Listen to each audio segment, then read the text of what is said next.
우리 하나님의 말씀은 시편 36편의 말씀입니다. 시편 36편 1절에서 12절까지의 말씀 함께 합독하시겠습니다. 시편 36편의 말씀입니다.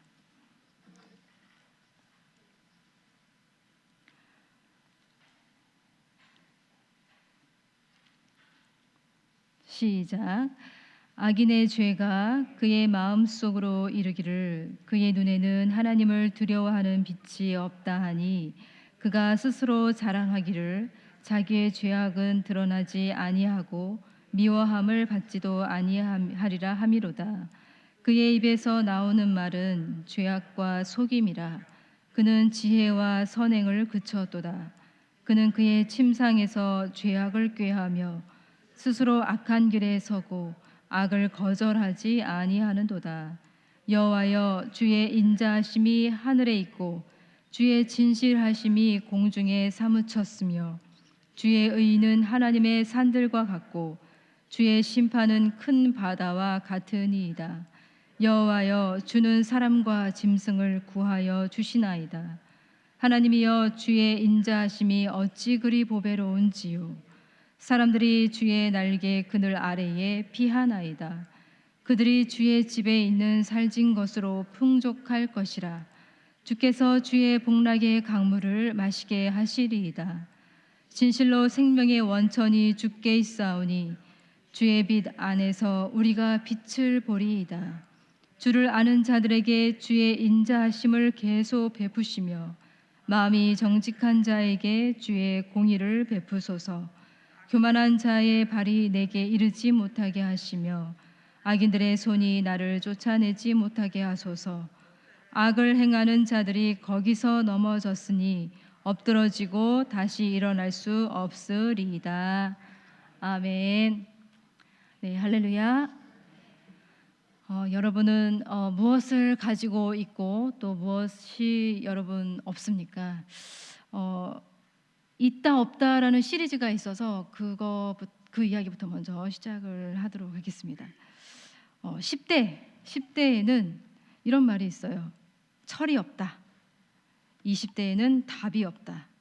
30대에는 집이 없다. 40대는 돈이 없다. 50대에 일이 없다.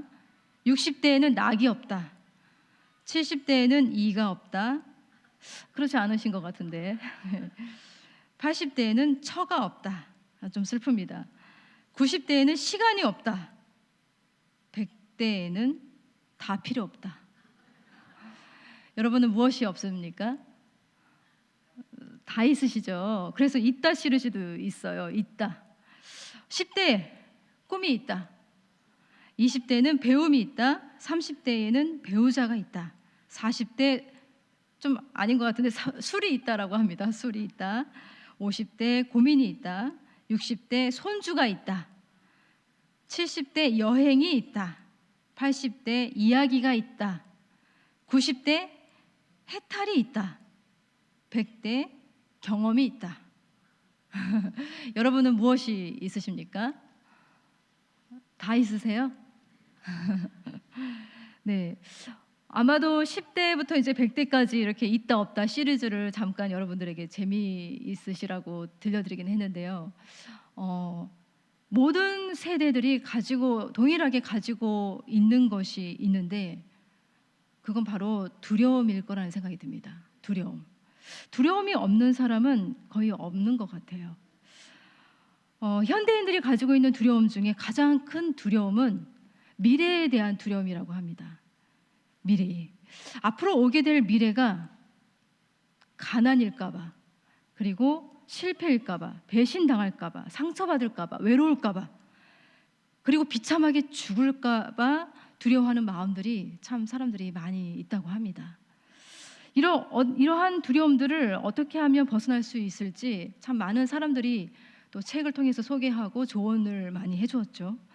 데일 카네기라고 하시는 분은 지금 당장 신선한 공기를 마시거나 땀 흘리게 운동을 하면 두려움에서 벗어날 수 있다라고 그는 조언을 해줍니다. 마크 트웨인이라고 하는 사람은 용기를 가지고 극복하고자 하는 의지만 확실하게 있으면 두려움에서 벗어날 수 있다, 그렇게 말해요. 아서브록스라고 하는 분은 사람을 만나고 사람을 깊이 사랑하다 보면 이런 두려움은 사라질 수 있다라고 말합니다. 팀 펠리스는 이렇게 말해요. 두려운 마음의 상태를 다스리기 위해서는 지금 당장에 감사할 일을 찾으라고 조언을 합니다. 그러나 여러분, 여기 불확실한 내일에 대한 이 두려움 앞에서조차 미래를 두려워하기보다는 미래를 온전히 마주하며 바라보고 있는 시인이 있어요. 자, 우리 한번 9절의 말씀을 함께 읽어볼까요? 시작.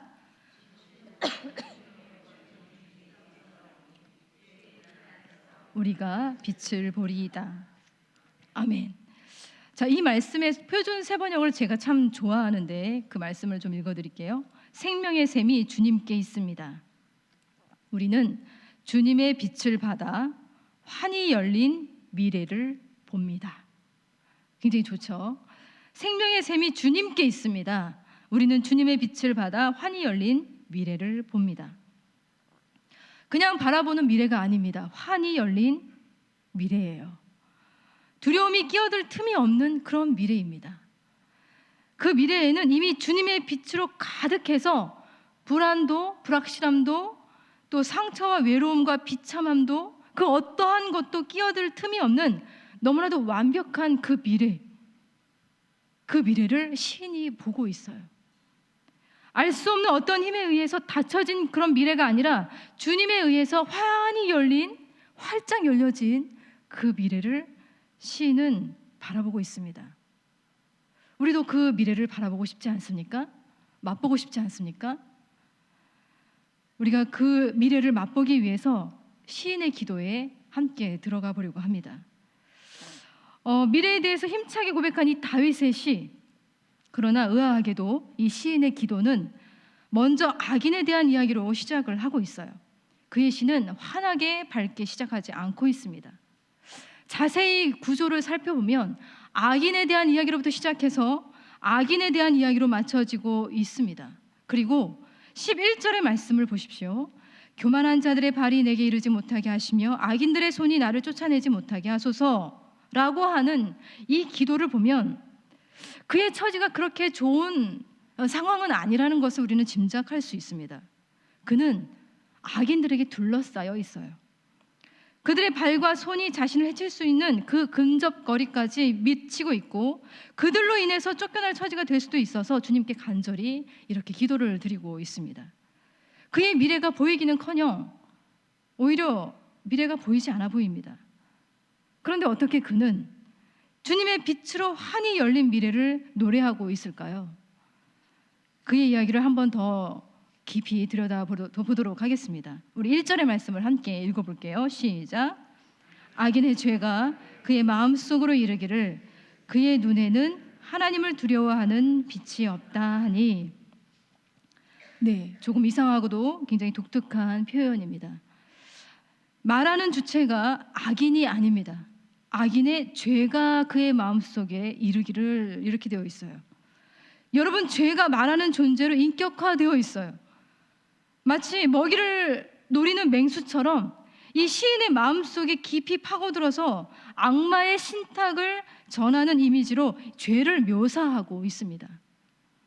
이 죄가 악인에게 심어주는 신탁의 내용은 이렇습니다. 내 눈에는 하나님에 대한 두려움이 없다, 그 말이에요. 하나님을 두려워하지 않는다는 그 메시지예요. 여러분, 처음 인간을 유혹한 이 사탄의 말도 이와 비슷했죠. 하나님을 두려워할 필요 없어, 너도 하나님과 같이 될 수 있어 라는 마음으로 찾아왔던 사탄이었어요. 악인의 마음은 이 죄의 신탁에 즉시 반응해서 자기의 것으로 냉큼 받아 먹습니다. 그리고 이제 자기의 것처럼 말하고 있어요. 2절의 말씀 함께 읽어보겠습니다. 시작. 그가 스스로 자랑하기를 자기의 죄악은 드러나지 아니하고 미워함을 받지도 아니하리라 함이로다. 자, 그는 하나님을 전혀 두려워하지 않습니다. 그러니 이 죄악을 저질러도 그는 의기양양하고 굉장히 우쭐해합니다. 자신의 잘못을 들여다보고 찾아내서 버릴 생각 하지 않습니다. 자기 성찰은 없습니다. 누군가가 이 동조하면서 편들어주기를 굉장히 바라는 마음이 있을 것입니다. 더 나아가서 적극적으로 자기 편으로 동조할 사람을 누군가를 찾고 있는 악인의 모습도 그려집니다. 왜냐하면 이 악인은 자신이 너무나도 옳고 괜찮기 때문이라고 생각하기 때문이에요. 지나치게 자기 오름에 그는 빠져 있습니다. 자기의 죄악은 드러나지 않고 미워함을 받지도 아니하리라. 괜찮다 말하는 거예요. 나는 옳다. 나는 괜찮다. 지독히 자기 중심적인 이 마음의 상태에 이른 이 악인의 모습을 보게 됩니다. 그리고 3절의 말씀, 그의 입에서 나오는 말은 죄악과 속임이라 그는 지혜와 선행을 그쳤도다. 그의 입에서 나오는 말이란 이 사기와 이 속임수뿐이니까 슬기를 짜내어서 더 이상 좋은 일을 하기는 이미 틀려버렸습니다. 그런데 악인은 여기서 멈추지 않고 있어요. 중요한 건 4절의 말씀이에요. 함께 읽어보겠습니다. 시작. 그는 그의 침상에서 죄악을 꾀하며 스스로 악한 길에 서고 악을 거절하지 아니하는도다. 네, 그는 지금 무엇을 하고 있습니까? 악을 깊이 묵상하기에 이릅니다. 죄악을 꾀하며 죄를 묵상합니다. 그는 잠자리에서도 악을 묵상하고 묵상하면서 결국 악을 거절하지 아니하는도다. 악을 거절할 수 없는 상태가 되어가고 있습니다. 악의 수렁에 빠지고 있어요. 이제는 악인이 악을 선택하는 것이 아니라 오히려 악이 악인을 삼켜버리고 있는 형국입니다. 악을 거절하지 않는 것이 아니라 악을 거절하지 않을 수 없는 그런 상태가 되어버린 악인의 모습을 우리는 발견할 수 있어요. 여러분, 이러한 악인에게 과연 미래가 있을까요? 이미 시인은 그에게 미래가 없다라고 선고했습니다. 바로 그 말씀이 12절의 말씀이에요. 우리 12절의 말씀 함께 읽어보겠습니다. 시작. 넘어졌으니 악을 행하는 자들이 거기서 넘어졌으니 엎드러지고 다시 일어날 수 없으리이다. 거기서, 거기 자신이 고집스럽게 선택하고 이 결정한 그 자리, 죄를 거절하지 않은 그 자리에서 다시 일어날 수 없을 정도로 그의 미래는 산산조각나고 넘어지고 부서집니다. 네, 그는 거기서 끝난 거예요. 자신의 미래가 이렇게 끝날 거라고는 생각하지 못했겠지만 그는 더 이상 앞을 내다볼 수 없는 존재가 되어가고 있습니다. 여러분, 이러한 악인의 모습, 시인이 우리에게 말해주고 있는 이 악인의 모습은 우리가 가지고 있는 모습과는 전혀 다른 모습이겠죠. 그죠? 그럴 거라고 믿습니다. 이러한 악인과는 우리는 차원이 다른 사람이라고 그렇게 생각했으면 좋겠습니다. 그러나 여러분, 죄는 이 악인에게 찾아와서 말을 걸어온 것처럼 우리에게도 말을 걸어옵니다. 여러 가지 많은 말로 찾아옵니다. 잘못을 했을 때에도 죄는 우리에게 말할 것입니다. 괜찮아. 너는 옳아. 괜찮아. 여러분, 우리는 그런 말에 쉽게 넘어갑니다. 아무리 잘못을 해도 상처를 주어도 나는 괜찮아, 나는 옳아라고 그 말에 우리 마음이 집중됩니다. 여러분, 우리는 잠자리에서 무엇을 묵상하나요? 꼬리에 꼬리를 물고 우리의 잠자리에서 계속해서 묵상하는 그것은 무엇인가요? 마음속에 있는 미움, 그리고 증오, 나에게 상처를 준 그 사람에 대해서 우리는 묵상하고 있는 것은 아닌가요? 아니면 하나님에 대해서 묵상하고 있는 건가요?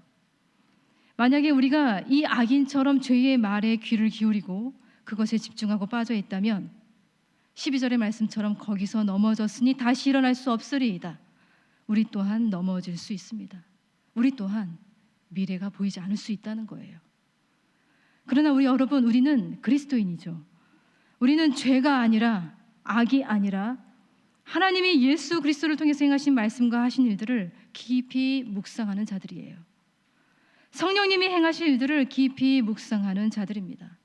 여러분, 악인은 죄를 고집스럽게 붙잡고 그것을 놓지 않고 그것을 끝내 묵상하는 자들이지만 우리 그리스도인들은 고집스럽게 예수를 생각하고 습관적으로 하나님을 묵상하는 사람들입니다. 여기 시인이 그런 사람이에요. 시인의 본격적인 묵상이 5절부터 시작이 되고 있습니다. 5절에 여호와여라고 하나님의 이름을 부르면서 그의 묵상이 시작이 되고 있어요. 여러분, 주변에 죄를 짓고도 너무 의기양양한 악인들이 가득하고 그들의 틈바구니 속에 처해 있지만, 그리고 그들의 손과 발이 미칠 수 있는 곳에 처해 있지만, 시인은 그들을 묵상하지 않고 있습니다. 하나님을 묵상하고 있고 하나님을 바라보고 있어요. 하나님께 집중하고 있습니다. 그러다 보니 그가 발견하게 되는 놀라운 사실들이 있었습니다. 온 세상 곳곳에 하나님의 놀라우신 성품이 사무쳐 있음을 그는 보게 된 거예요. 자, 5절부터 7절까지의 말씀을 함께 읽어보겠습니다. 시작. 여호와여, 주의 인자하심이 하늘에 있고 주의 진실하심이 공중에 사무쳤으며 주의 의는 하나님의 산들과 같고 주의 심판은 큰 바다와 같으니이다. 여호와여, 주는 사람과 짐승을 구하여 주시나이다. 하나님이여, 주의 인자하심이 어찌 그리 보배로운지요. 사람들이 주의 날개 그늘 아래에 피하나이다. 아멘. 네, 주님의 사랑을 발견합니다. 주님의 사랑은 여기만 있는 줄 알았더니 아니었어요.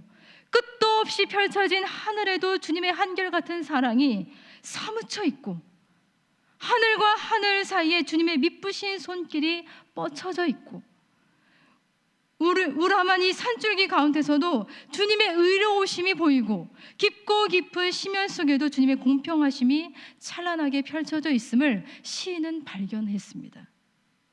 하나님을 묵상하고 또 묵상하다 보니 이렇게도 온 세상에 찬란한 하나님의 아름다우심이 발견하게 되는 거예요.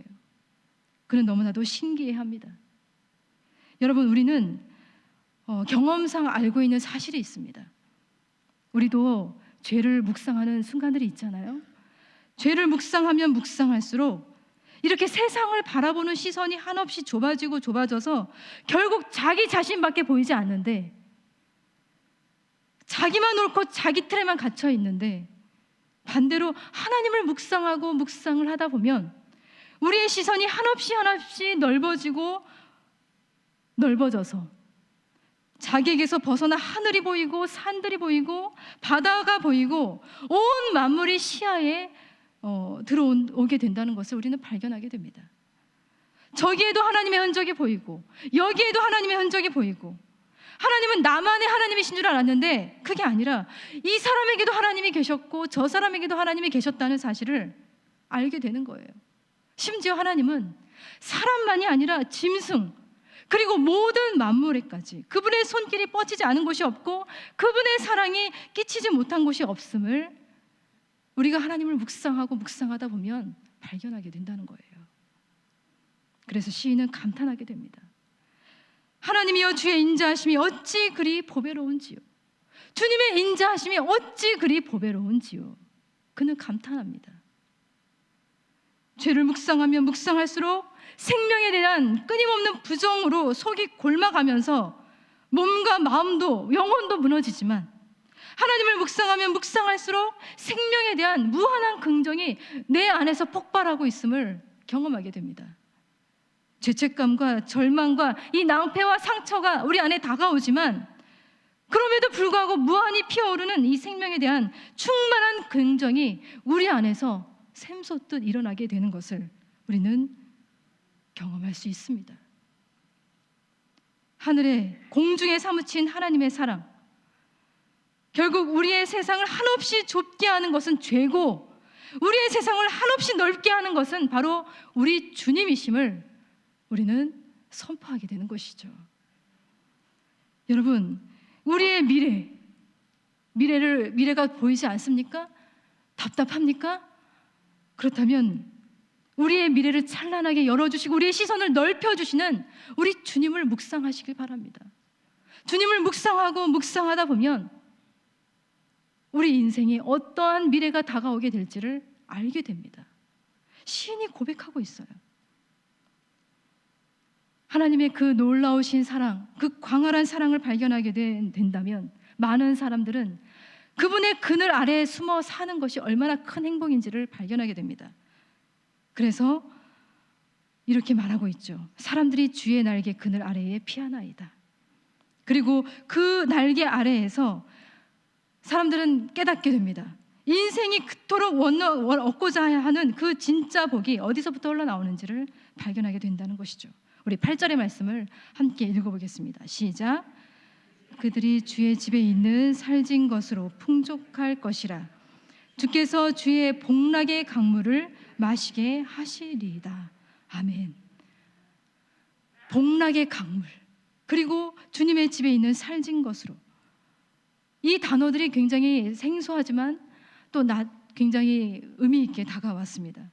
살진 것으로, 복락의 강물. 여러분, 다윗은 어떻게 이것을 발견했을까요? 요한복음 4장 14절에 이런 말씀이 있습니다. 예수님 말씀하셨죠.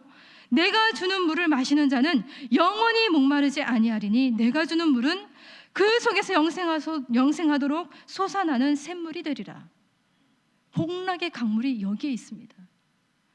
여러분, 우리의 궁극적인 배고픔과 궁극적인 목마름을 해결해 주는 곳, 그곳은 바로 우리 주님의 집에 있고 주님의 성전에 있고 우리 아버지 하나님의 집에 있음을 그는 깨닫게 된 거예요. 방탕했던 둘째 아들이 다시 돌아오게 된 바로 그곳이 우리 아버지 하나님의 집, 우리 주님의 성전입니다. 주님의 품이에요. 사마리아 여인이 마침내 발견해서 사람들에게 소문을 낸 바로 마르지 않는 샘물 되시는 주님, 바로 그 주님이 복락의 샘물, 바로 성령님을 또한 말씀하고 있는 것이죠. 마침내 시인이 이렇게 말하고 있어요. 9절의 말씀 다시 한번 읽겠습니다. 시작. 진실로 생명의 원천이 주께 있사오니 주의 빛 안에서 우리가 빛을 보리이다. 아멘. 생명의 샘이 주님께 있습니다. 한번 저를 따라해 보시겠습니까? 우리는 주님의 빛을 받아 환히 열린 미래를 봅니다. 아멘. 네, 아멘입니다. 때론 시련이 찾아오고 어둠의 시간이 다가오고 우리의 믿음이 발가벗은 것처럼 마른 땅을 걷는 것 같은 때도 있고 앞이 보이지 않을 때도 있고 불안하고 두렵고 미래가 불확실하게 다가올 때도 있지만 여러분, 그럴 때마다 우리 그리스도인들은 다시 희망하는 법을 터득하게 됩니다.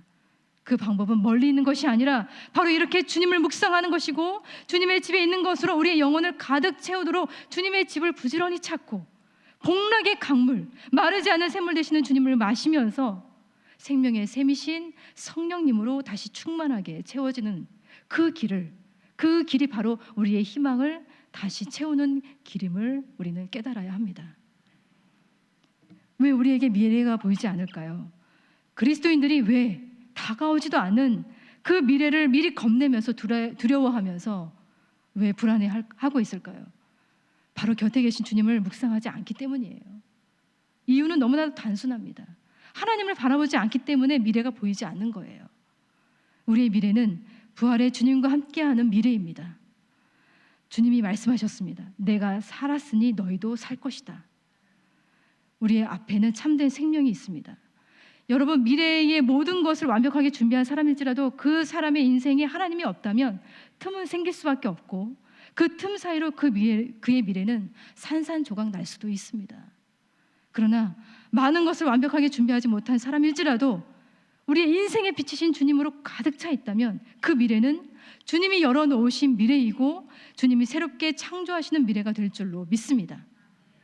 그러니 여러분, 죄에 대한 생각, 죄에 대한 묵상은 다 버리고 우리 마음속에 있는 미움과 증오에 대한 묵상도 버리고 나에게 상처 준 사람에 대한 묵상도 버리고 오직 우리 안에 하나님의 빛으로 가득 채우도록 오직 주님만을 묵상합시다. 악인이 악을 묵상하다 보면 결국 악이 악인을 삼켜버리지만 하나님을 생각하다 보면, 하나님을 묵상하다 보면 우리가 하나님을 사로잡는 것이 아니라 하나님이 우리를 사로잡으셔서 우리에게 참된 미래로 인도해 주실 줄로 믿습니다. 우리가 그 믿음을 가지고 이 시간에 함께 기도했으면 좋겠습니다. 생명의 샘이신 주님, 우리가 주님 안에서 주님의 빛을 받아 우리에게 환히 열려진 미래를, 주님이 열어 보여주시는 그 미래를 보기를 간절히 소망합니다. 그렇게 기도했으면 좋겠습니다. 죄악은 우리에게도 늘 찾아와 우리에게 늘 말을 걸어오지만 그 모든 악한 말들을 예수의 이름으로 물리치게 하여 주시옵소서.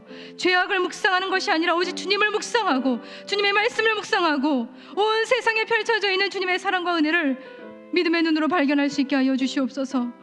이 모든 세상을 다스리시고 돌보시는 우리 주님, 우리도 돌보아 주시옵시고 우리를 다스려 주시옵소서.